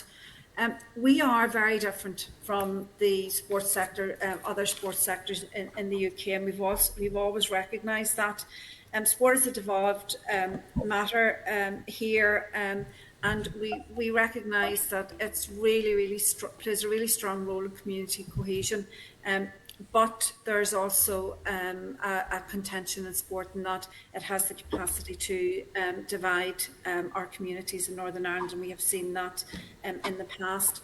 What we didn't want to get into in this regard was the zero-sum game of if one sport got X, then it was unfair if another sport got Y. So that's why we actually didn't go for an arbitrary cap, but actually went for the net losses to define financial need. And I would agree with Tracy that there was clear financial need there, from the smallest to the largest individual grant award. We know that in Northern Ireland, sport is much less professionalised than in other parts of the UK. Many more sports in other UK nations have more paid full-time dedicated staff, in contrast to this prevailing reliance that we have in Northern Ireland on our volunteers. And we have lost a lot of our volunteers as a result of this pandemic, not just our volunteers, but members as well, and clubs and sport are continuing to struggle with those volunteers and members, whether they're coaches or whether they're committee members, etc. There's a stark and structural differences in Northern Ireland as well. These differences have been not least the lack of investment during the Troubles, which most of our money quite rightly was going into defence at a time when there was investment in sports infrastructure in other parts of the UK. And this isn't simply about public investment, it's also about the context of private investment. As a result of the peace process, for example, we've seen facility development in the private sector, the SSE Arena, and we've seen the Belfast Giants, and are very, very proud of them. So again, there's quite different, there's a lot of structural differences between the UK home nations and indeed in Ireland. And we know that Scottish clubs operated continually for May, so other jurisdictions had different restrictions to what we had, and there were alternative funding. For example, tourism in Scotland, a lot of funding into golf. We didn't have that. We didn't have that facility in Northern Ireland, and we would still maintain that golfing as a sport, we recognise the economic value of golf. But as a sport, it is one of our best loved sports, with probably participation levels as high as are similar to that for football in Northern Ireland. And we actually want to continue to grow not just the participation rates, particularly among young people. We also want to see a continuation of the massive talent that we punch above our weight in golf. And in sporting terms, not just economic terms, but in sporting terms, it's critical that we continue to invest. So there are some of the differences in jurisdiction, which is why, and the NIAO report does recognise that we actually designed a scheme to meet the evidence need on the ground in Northern Ireland, as indeed other jurisdictions did. This was a hardship support grant, not an economic development grant. Did you contact the department before agreeing to pay the £1.6 million? And if so, did the department not think to pause it and reassess what was happening? Because I understand, for instance, in terms of paying grants to wind turbines, when the department discovered that, they paused it, they changed their scheme. So two questions for both the Chief Executive and then the Permanent Secretary. Okay, well, I think okay. Sorry. So I'll just start in terms of the responsibilities of this department, and obviously Department of Community has a very wide range of responsibilities, but I think it's important to look at this in the context of this was an executive fund. This money was voted by the executive, and very often, for example. Sorry, can you answer my question? My question was: were you aware of the £1.6 million funds allocation before it was agreed to be paid? And in terms of that, did you think to pausing the scheme to put in some form of cap and better value for money? No, basically I was assured that the scheme had been run according to the criteria, and that there had been due diligence on the money, and therefore the department had no basis on which to question to question whether the Sport and I one of the reasons in the business plan that the Sport and I were running the scheme was they, as an ALB, arm's length from the department to make these types of decisions. So it would have been a fairly arbitrary thing for the department to say, we don't actually like that, the investment in that. I should say, just to answer the other question, I didn't speak to my colleagues in economy at the time, but I've since spoken to Tourism and I, who've been very, very clear about what the impact would have been if Royal County Down had lost its #1 status. Sorry, Antoinette. Sorry, thank you, Tracy. And just to support what Tracy has said, we actually we brought the any funding award over £500,000 we brought directly to our board. As I said earlier, in response to questions which Mr. Muir had asked, there was challenge from the board, but as Tracy has also said, our board couldn't decide because they didn't want to give money to one individual club where it had very clearly evidenced net losses. And we recognised the additionality point that threshold had been passed, and actually in not investing the funding, we were leaving ourselves we weren't just leaving ourselves open to litigation, which our legal advice had actually provided to us. That would have put at risk the entire scheme. But also the fact that Royal County Down, in terms of that additionality, if we hadn't provided that money, then the planned irrigation system that they needed to replace would not have gone ahead. And if that had not gone ahead, we did put at risk that world #1 status. Just to give me clarity, so you and your board did not think to tell the department that the current scheme was giving £1.6 million to an individual club, and you took the decision not to do anything. Is that correct? Just to pay it Absolutely. out and to make sure you spent as much of the 25 million as possible. What I would say is that we spent the money in line with the scheme, and the Northern Ireland Audit Office report does recognise that that the money was spent aligned to the objectives of the scheme, and that due diligence was applied. We advised the department after the board had approved it, and there's certain approvals over £1 million that does need to go to the department for final approval, but we did take the role of the board was to make those decisions on amounts over £500,000, and the board did take those decisions, and we considered all of the reasons that I've given, including litigation, and actually deciding on an arbitrary, subjective process that we're going to change the rules of the scheme design midway here, and we just don't like the look of this, so we're not paying it. We actually did apply the principles, as we said earlier, and that moved onwards then for final approval of amounts of £1 million and over to the department. A final area of question then around potential for duplicate funding. We've heard not only were losses paid for, but loss of profits were paid for. Did that also involve paying additional duplicate funding in terms of some would have also qualified for the business support grant, perhaps up to £25,000? So as well as having their income sustained, they may have been entitled to a further £25,000. Is that correct? Was that taken on board? Were there any clauses built into your scheme to claw back should there be any duplicate funding? Yes, we had a clause in the scheme that we would be, in terms of our due diligence checks, we would be ensuring that there was no additional, that there wasn't that duplicate funding. And indeed, we are now 97% of due diligence checks currently, so that clause was very clear in the application process. And indeed, on the samples checked by the Northern Ireland Audit Office, there was a positive declaration by those clubs who had been in receipt of other sources of funding. And how much money has been returned when there's been duplicate funding?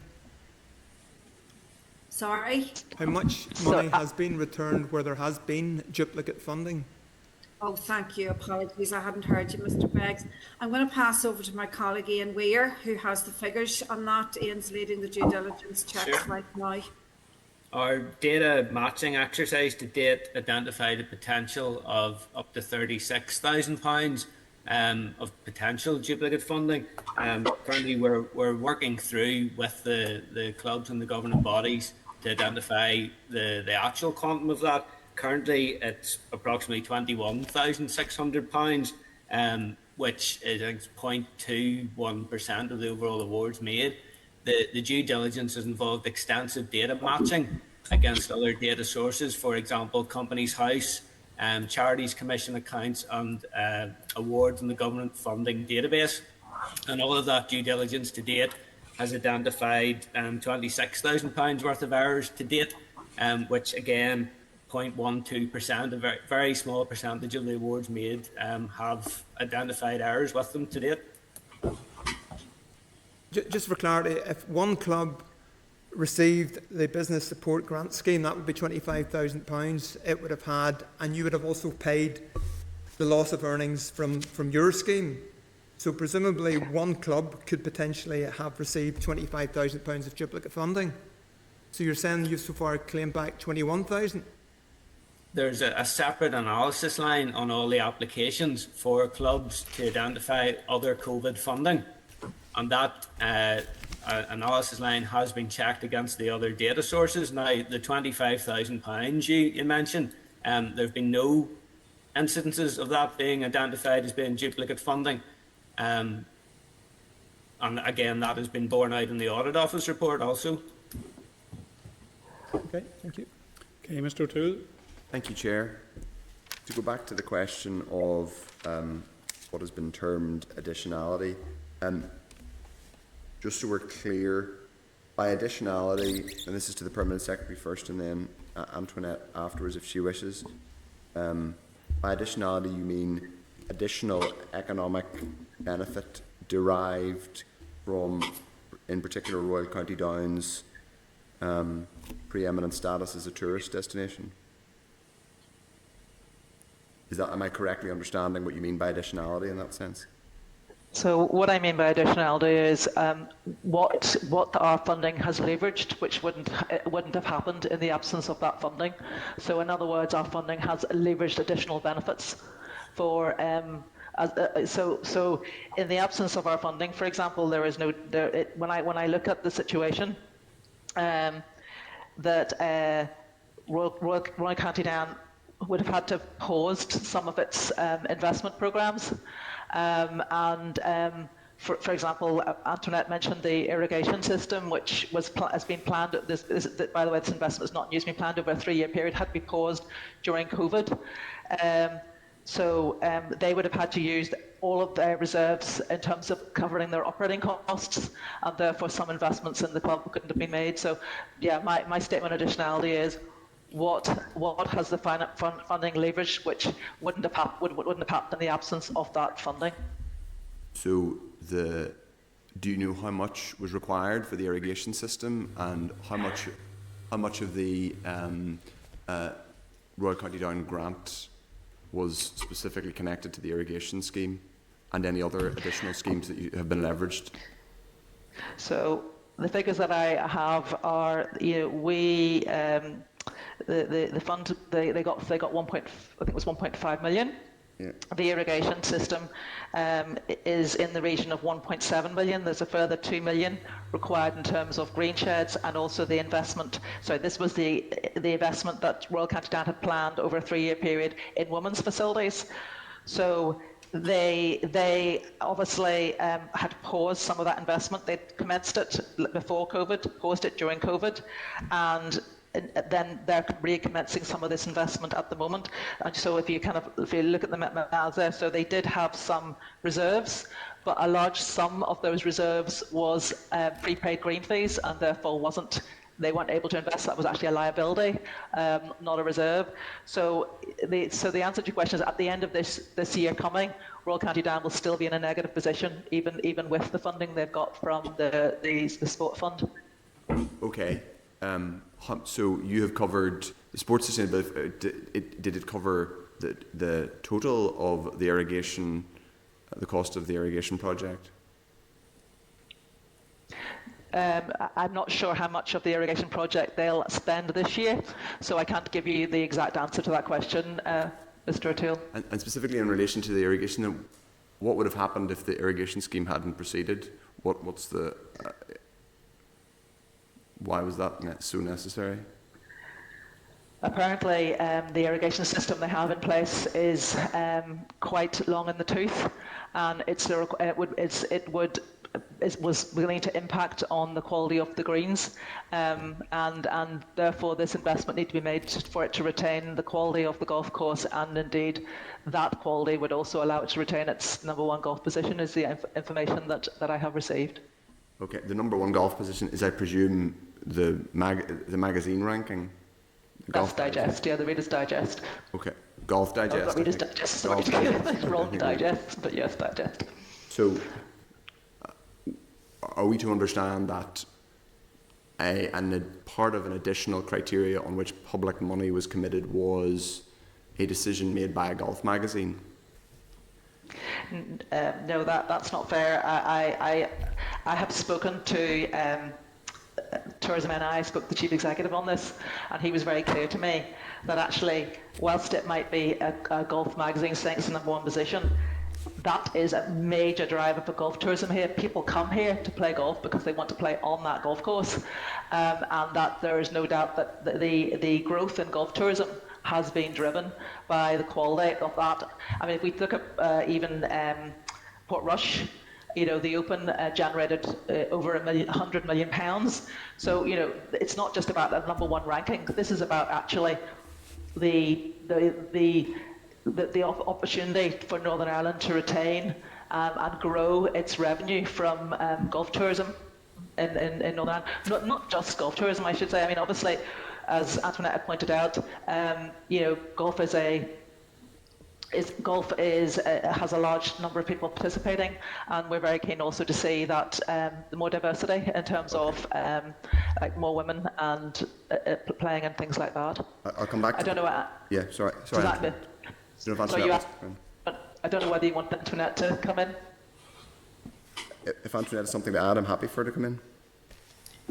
Yeah, well, just to say that in terms of the additionality, we looked at additionality similar to what Tracy has set out in that as well, and we've also looked at HM Treasury Better Business Cases guidance, and that it's an impact arising from an intervention which is additional if it would not have occurred in the absence of that intervention.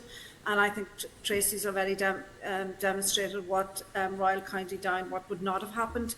Okay. But just to be absolutely clear, we did not give Royal County Down funding specifically for an irrigation system. We gave it to them to take account of the net losses as evidenced over the 3 years of accounts that they had provided to us.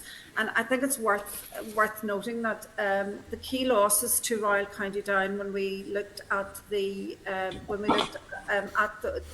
figures given, the green fee type income was down 92%, and the hospitality income was down 90%. So there was a very clear evidence there of income lost as it was a direct result of COVID-19. Indeed, but obviously this scheme didn't just compensate them for lost income.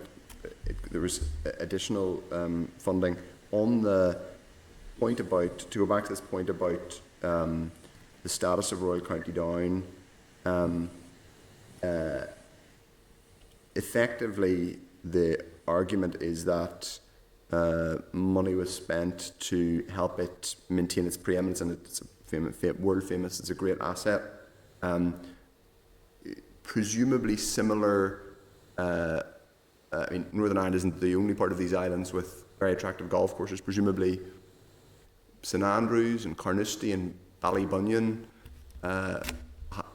similar arguments would have been made in those jurisdictions, but I'm not aware of similar schemes to subsidise golf courses of that eminence in those places. In Scotland, for example, as Antoinette made the point that a lot of the golf courses were actually open for most of the time. I wouldn't have the details of the sorts of supports that went into those other areas, but I would say before I pass on to Antoinette, you know, I know it's digest, but we do have the top two of the top two of the top 10 golf courses in the world, or in this small place. Antoinette? Yeah, just to say that there were different approaches from different parts of government in other jurisdictions. So, as I said earlier, we actually designed a scheme to meet the very specific needs, evidence needs of sport on the ground in Northern Ireland. And like Tracy has already said, I'm happy to echo that. We hadn't, when we designed the scheme, we designed it, as we said, for 78 governing bodies of sport. We didn't have time to do any modelling. We've paid out sums from £42 to 1.56 million.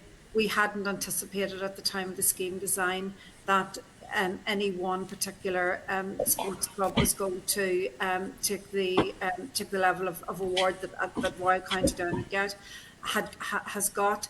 But we also recognise that for those larger sums of money, we could have had a challenge function built into the design. That over a certain amount of money, we would have sought more evidence of need. And Tracy has already referred to a positive declaration that with hindsight, we acknowledge. However, I am satisfied as accounting officer for Sport NI, accountable to the board, accountable to Tracy as my principal accounting officer, that we did meet the objectives of the scheme for Royal County Down, that there was clear evidence of net losses there, and that we were investing in golf. We're not just investing in the economy, we're investing in golf, but it would be reckless of us to not actually recognise the massive financial contribution that golf makes to Northern Ireland. It's actually quite unique. Tourism NI has demonstrated to us that for every £244, so that the average spend of tourists in Northern Ireland coming, golf spend over 1,900. So that's actually what we couldn't put aside. But as a sports development organisation that values golf and recognises its importance in Northern Ireland, we were investing in sport. Okay. I would take, in the nicest possible way, we do have great golf courses, but I would take issue with the statement that it's unique. And I should declare an interest. I went to university in St Andrews, and I can promise you we are not the only part of the world that gets golf tourists. And I think it would be helpful for the committee to have a comparator between, for example, Scotland and Northern Ireland to see whether, for example, the old course in Carnoustie and Turnberry were subsidised to a similar extent. My final question is just to go back to the point you've made, which is about one of the arguments is on golf participation. Someone who used to play golf, I agree with that. It would be great if more people play golf. It doesn't deserve necessarily all its reputation for just being for a certain class of person. But since you've made the argument about participation, can I ask, just out of interest, do you know how much it costs to play a round of golf at Royal County Down? How much a green fee would be if I was to go down now? No, I'm not aware of that. It's 270. I don't. Sorry. It's £270. It was just not to be churlish, but I think it's worth pointing out that when we're talking about widening participation, there aren't too many people who can afford £270 for a round of golf. So Royal County Down's irrigation system may not be precisely the best way of widening participation. Do you have any more questions, Chair? I think that's why you Chair, give might just come in to maybe give a little bit of detail around widening participation, because it is something we have looked at. I'm happy to give it, or if that's okay. Aye. If Yes, of course, yeah. Thank you, Chair. We did actually look at widening participation in Royal County Down, and there is an annual summer scheme there which charges for 10 to 17-year-olds, and this is an area which Sport NI is very much focused on growing golfing, because it is predominantly a sport for older people currently, and that widening participation costs £25 per week for 10 to 17-year-olds. I think a relative GAA summer scheme is roughly between 35 and 40, and a relevant IFA summer scheme is between £40 and £45 a week. We're also aware of Get Into Golf programs that are predominantly focused on women and children and the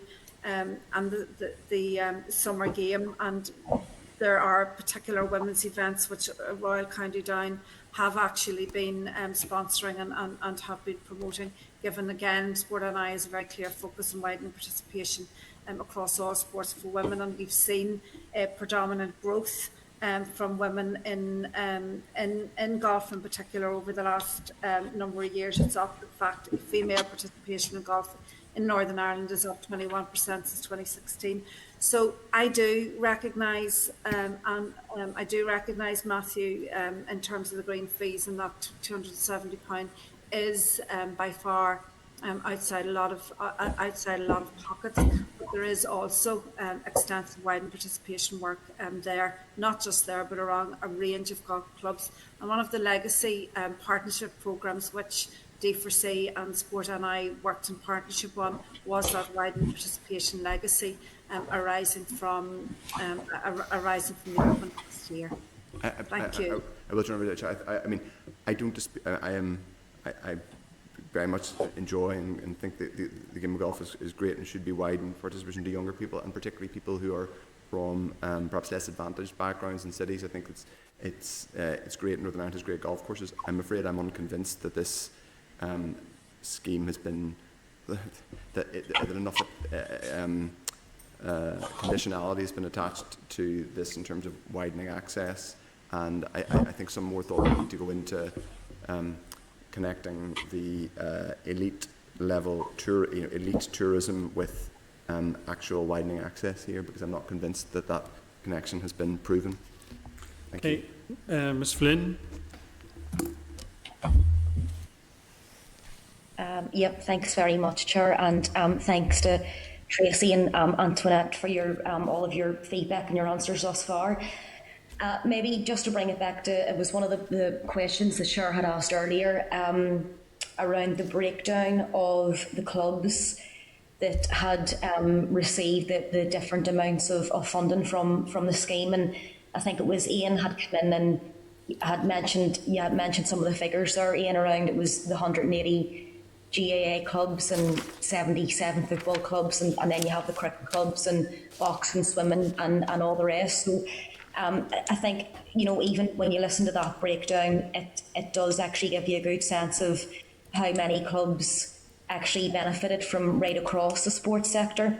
And I'm sure that many of them, if not all of them, on varying levels, were experiencing some form of financial hardship, like many other sections of society at the time, obviously due to the pandemic.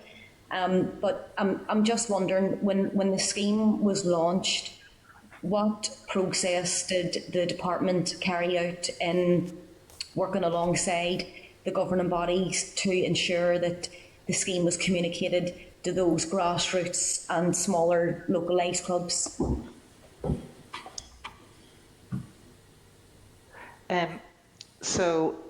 I'll start and obviously pass on to Antoinette, but the Minister and the Department engaged regularly with representatives from the sports sector, including the Sports Forum, the governing bodies, right throughout this period.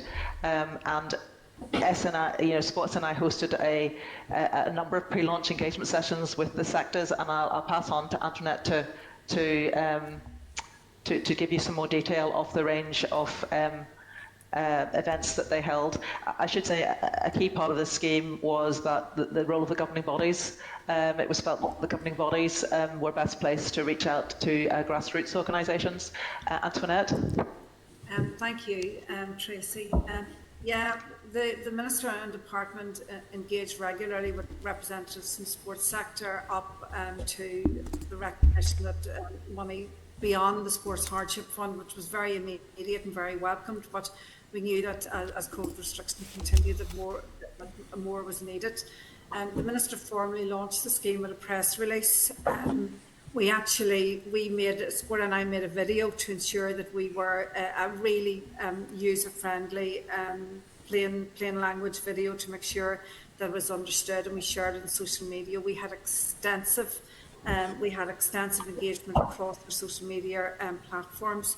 We hosted a pre-launch engagement number of sessions with the sector, really well attended by over 80 sports.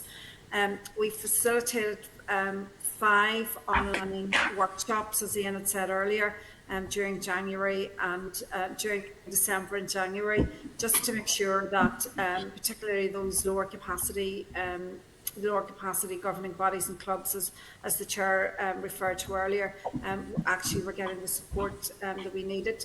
We also, as Tracy has said, we were engaging directly and supporting governing bodies who were themselves engaging directly with their clubs, and many did exceptionally well in that communication. D4C also published details of the scheme on its own website and in Northern Ireland Direct. We created a dedicated email support contact address. We remained on call throughout Christmas and the New Year, and staff worked. It would be remiss of me not to actually recognise Sport NI staff who actually worked late into the evening. They worked weekends, they worked over Christmas and over the New Year period, and they stepped up and stepped up again.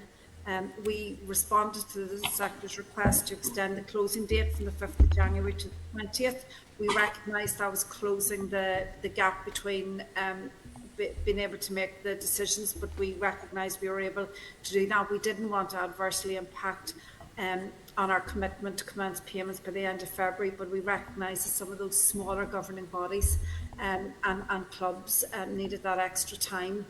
And the governing bodies, we encouraged and supported them to hold their own support sessions with their grassroots clubs, and I know that many of them did. Thank you. And so, I mean, clearly there was a lot of ground covered there with, you know, just that whole process of communication. And as I had said in my opening remarks, you can sort of get a sense of that when you see that breakdown of how many clubs did benefit from it.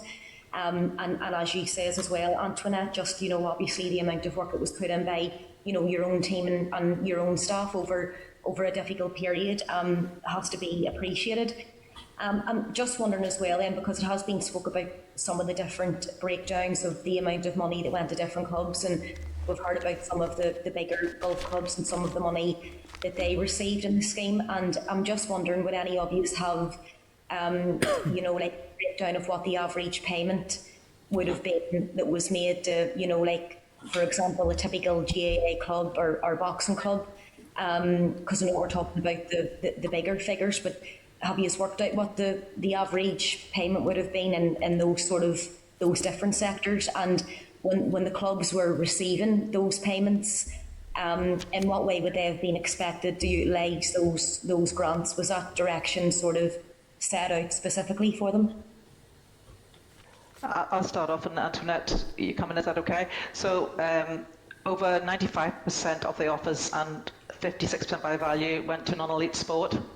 And 23% of the awards were under 10,000 and 82% were under 50,000.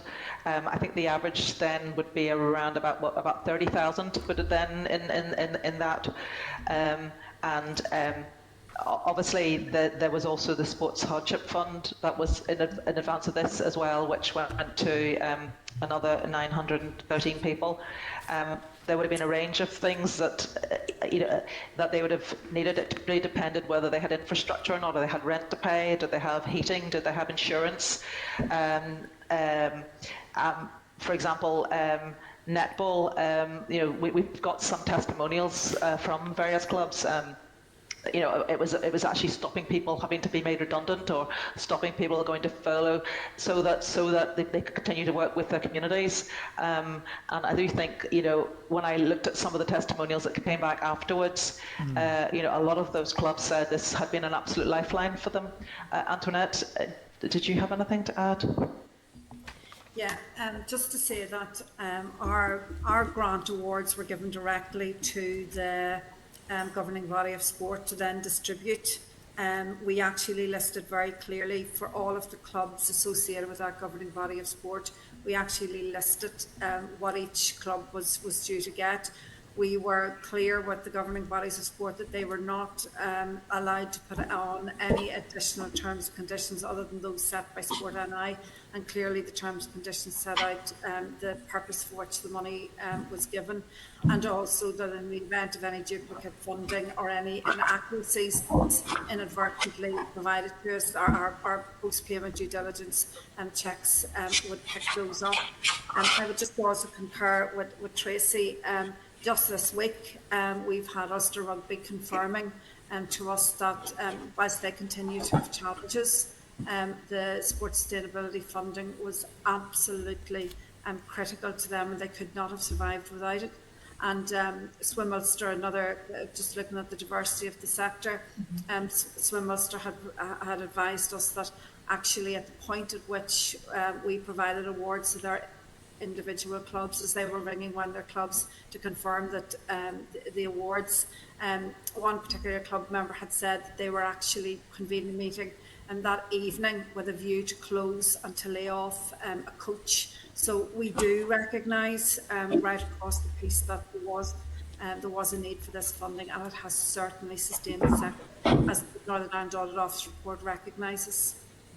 Yeah, and thanks for that, Antoinette and Tracy. And I think that you're right. That probably is one of the big themes that come out of the report as well. Just around, you had actually used the terminology there, Tracy, around that a lot of these funds were almost a lifeline to some of the clubs that we're talking about, and I'm just even thinking locally of some of our own local clubs that work with young people and families, and all the great work that they do. And I know throughout the pandemic, I think it's fair to say that all of the parties and the executive became champions in terms of like people's mental health and worrying about the post-pandemic. We're still worried about it because we're still not 100% there yet.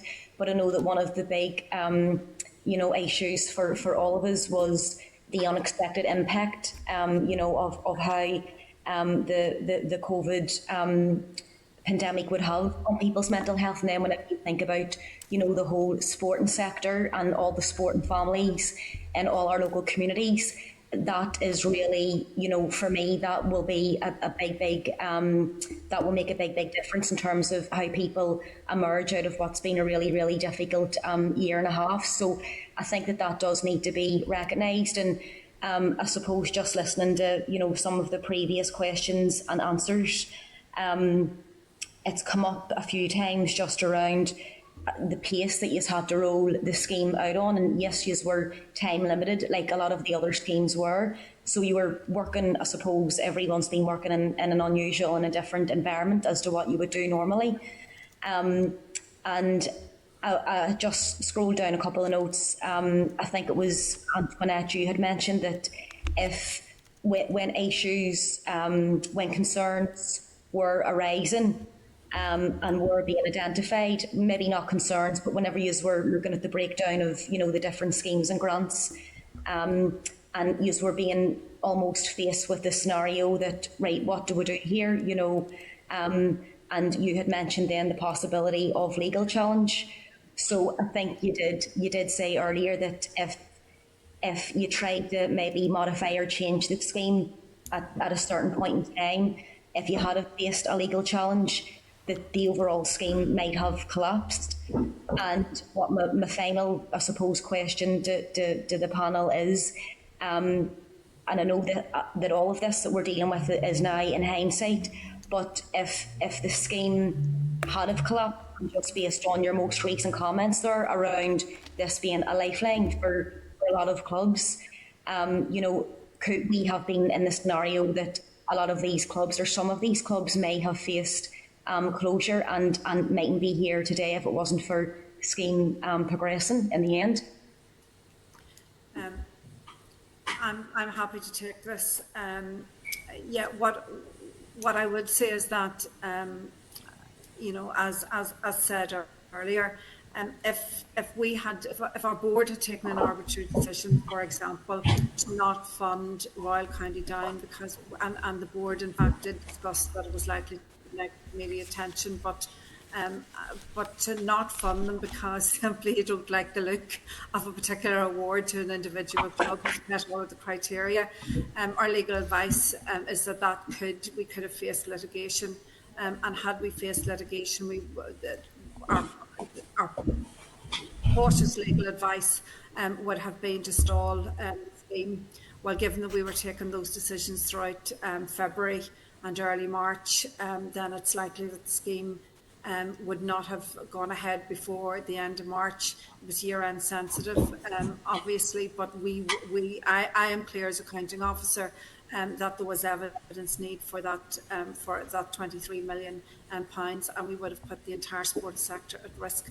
I would also say that not just in putting the sports sector at risk, we would have put the recovery of Northern Ireland's communities at risk, because we have recognised that the second pandemic wave from COVID has been the mental health and wellbeing, and we have seen horrendous statistics coming out, particularly for children and young people, in respect of their anxiety levels increasing as a direct result of COVID. What I would want to say is that the sports sector has been incredibly active in respect of the mental health and wellbeing, and Sport NI does have a partnership with the Public Health Agency in respect of mental health and wellbeing. We were due to launch a new resource by the end of June last year, but actually when COVID hit, we brought that forward. And we released that early April. We put it online as a resource. We didn't just offer that to the sports sector, we offered that to every single person in Northern Ireland, and it has been incredibly well used and really successful in getting signposting information out right across Northern Ireland. We've also brought forward additional capacity for mental health and wellbeing within our Build Back Better programme. That is our separate lottery COVID programme, and it's actually training coaches, volunteers, officials, committee members, and parents in terms of mental health awareness and where to signpost throughout this. And there's been a lot of other resources, capacity building resources that have been identified. So I would say that, I mean, and of course I would as Executive Sport NI, but we are very proud of what the sports sector has actually delivered during COVID-19, the volunteer that it made. Also, as Tracy has said, the vast majority of the money has gone to grassroots organisations, and I would argue that, for example, the NIFL funding to NIFL clubs, we didn't include in the grassroots organisation, but I'm declaring an interest here as a Glenavon fan. I would say that that club is at the heart of local communities, and I've no doubt that Ballymena, Larne, Cliftonville, many of those other clubs would actually say the same, and that sports clubs are our local community. Thank you very much. Thank you, Chair. Okay, Mr. Boylan. Thanks, Chair, for the welcome, panel, and it's good to see you again. It's been a while. Tracy, just want to go back to yourself, because unfortunately, Chair, my signal was breaking up there. Tracy, in relation to the ministerial direction, could you go over that again? Because as you were explaining, it started to break up and I couldn't really get a full hearing of it. I apologise. I apologise that actually I didn't realise I had my camera turned off there for a while when I was turning this, so apologies for that. In terms of the ministerial direction, a ministerial direction is normally given whenever an accounting officer gives advice to a minister, and the minister continues with a course of action which is contrary to that advice. And normally the reason for that is it could be that the accounting officer says there's not value for money, or that the spend is novel and contentious. In this particular case, I believe that we were able to deliver a proportionate level of due diligence to develop and deliver a scheme within normal managing public money rules, and therefore I didn't feel that I needed to seek a ministerial direction from my minister on this scheme. Thank you. Just yourself, I mean, I know you said, I think it was 180 clubs. I mean, I think there's over 412, there could be 600 in the whole of Ulster in terms of GAA clubs, but in terms of the north, I think there's over 400. You see the way that you were saying there about you dealt with the governing bodies and you were trying to get the money down. That's the way you usually down to the grassroots. I mean, specifically, was it only the 180, or did others receive monies in relation to that? Because I know there must be at least 400 at least clubs and GAA clubs. Yes, thank you, Carol. Just to clarify, there were 430 clubs actually benefited from the Sports Hardship Fund. The chair had asked us for a breakdown among the different clubs, and so Gaelic Games did get. And Gaelic Games, when we say that, includes includes women's football and camogie as well, and there were 180 there across those three governing bodies, and 77 for IFA, 26 for rugby clubs, 25 golf clubs, and then there was a remaining of 122 sports clubs across all of our other governing bodies. But 22 governing bodies of sport and 430 clubs benefited from the Sports Sustainability Fund, in addition to 915 clubs also benefiting from the Sports Hardship Fund.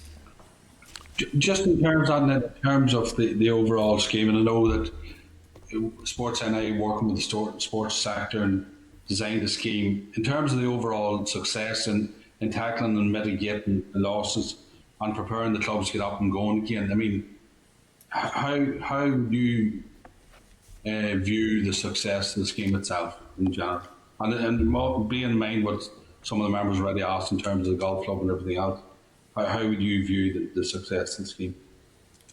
Well, I suppose I would say, rather than how Sport NI or how I view it, the Northern Ireland Audit Office report has recognised that the scheme was successful in getting money out to the sports sector at a very short period of time, and that that the funding given out aligned with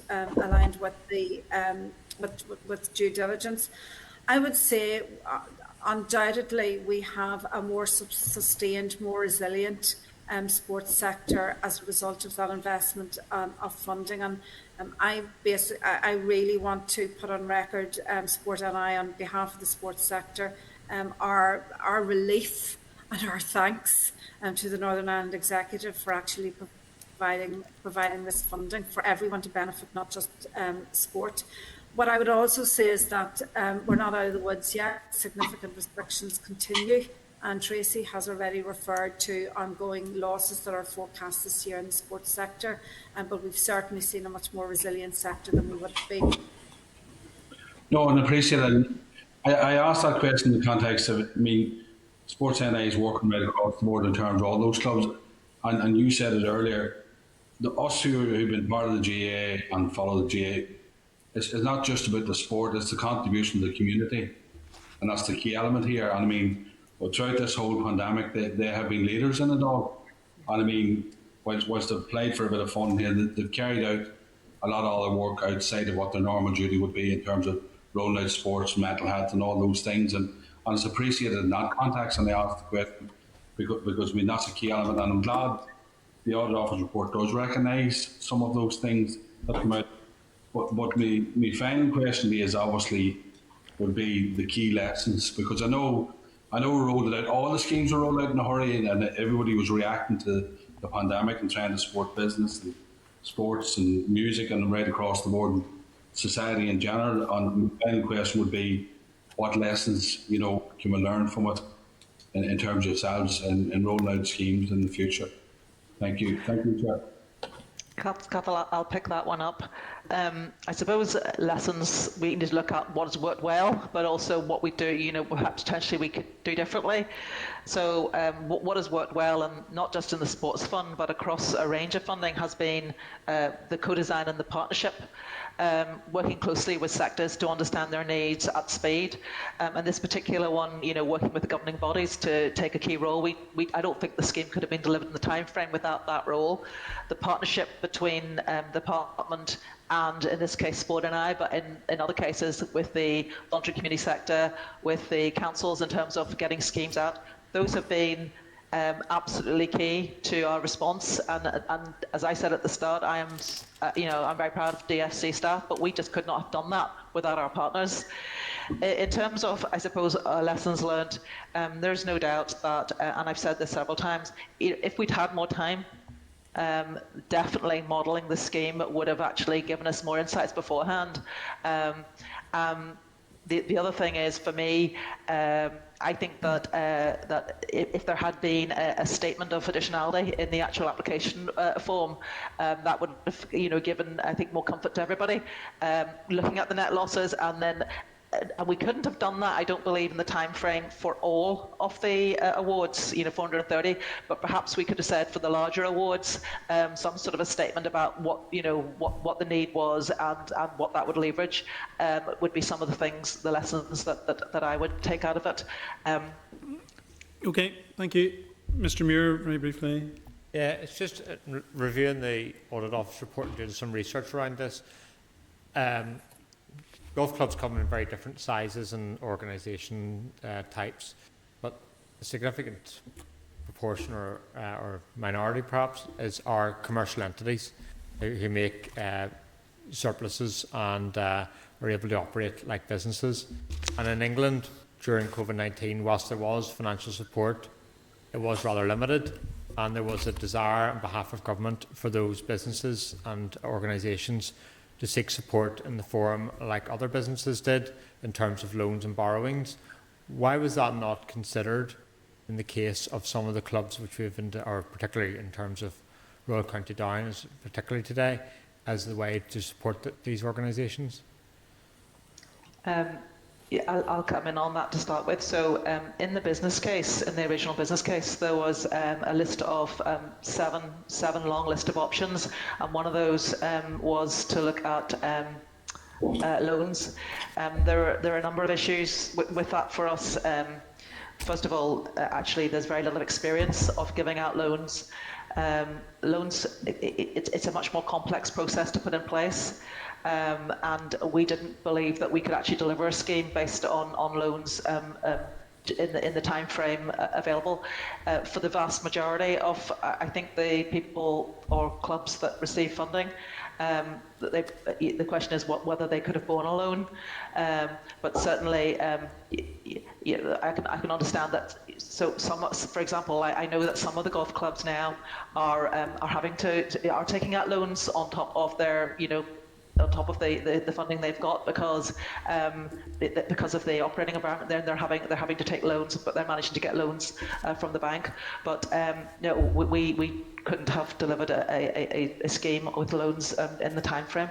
Yeah, and I acknowledge that you couldn't have delivered a scheme, but within my constituency and within Northern Ireland, I know numerous businesses who have been reopening out of the restrictions with loans from commercial banks. And that's what they've had to do, and that's how they're going forward, and that's how they managed to get through the COVID-19 pandemic. So in terms of which we talked here in terms of Royal County Down, you're talking about the things that they need to invest in terms of their future, but why was that not considered, that this should be an avenue that they should have explored rather than the state essentially grant funding their business development? I think that if we'd had an additionality statement in the application form to ask them, for example, what they would do with the money and what other sources of finance they're looking at,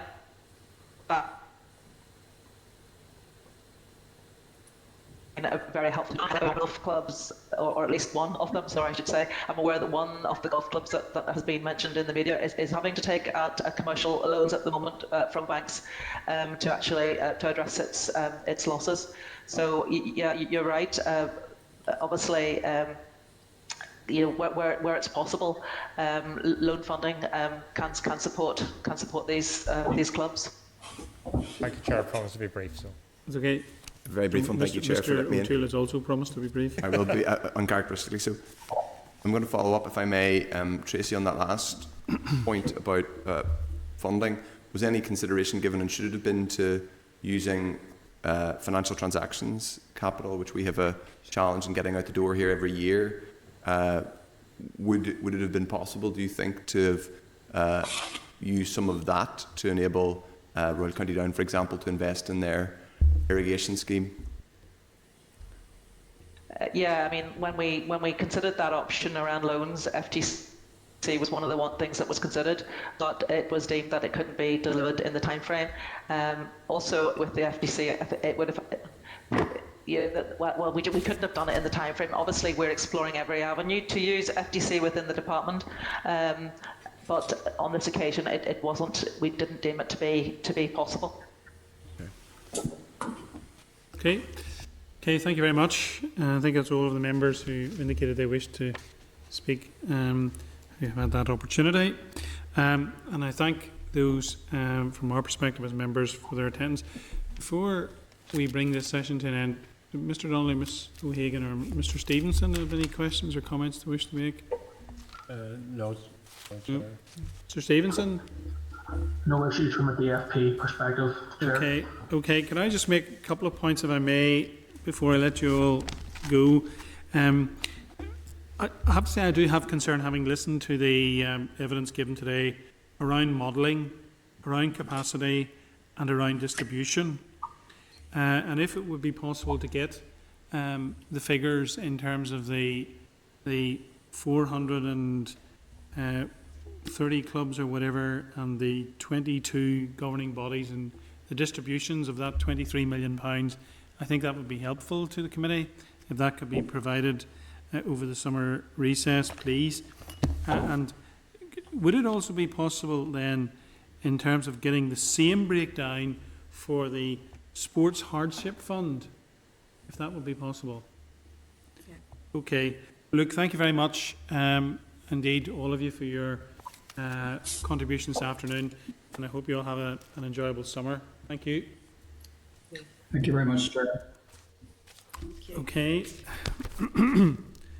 Okay, members, so I think now we'll go into closed session. Yeah. Okay. This is the Northern Ireland Assembly. This is the Northern Ireland Assembly Senate Chamber Programme Sound.